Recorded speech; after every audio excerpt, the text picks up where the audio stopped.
I'm bored. Are you bored? You must be, otherwise you wouldn't be watching this. Let's see what's on the tube. Well, it is a matter of taste. While it is a relatively simple recipe, you will want to set down newspapers over your kitchen countertop to safeguard against the inevitable mess it is bound to make. A relatively simple procedure.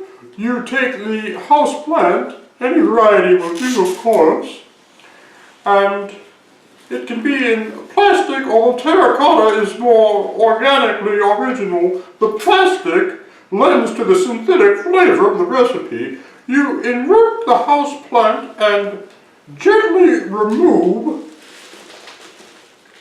being very careful not to disturb the potting soil, which adheres to the inside of the container.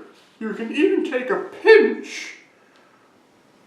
See the rich, fortified potting soil with the extract of fertilizer, and then, bearing in mind the essence of the plant itself, you add precisely 2 cups of water.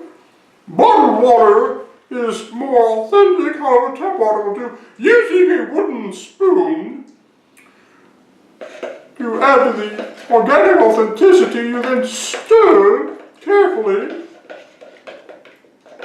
so that the water becomes infused with the essence of the potting soil.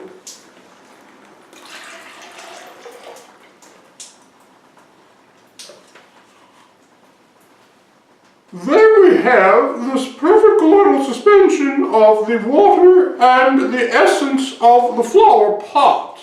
And then, of course, you have the container in which this is to be served, and I happen to have one appropriately labeled.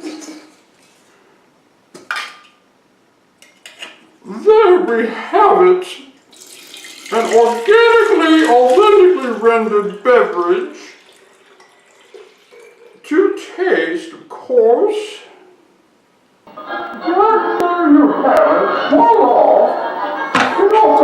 I know it.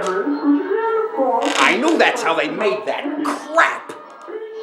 Please, tune in next week as we present a regional favorite, gluten-free pine cones with vegan hollandaise sauce. Until then, bon appetit.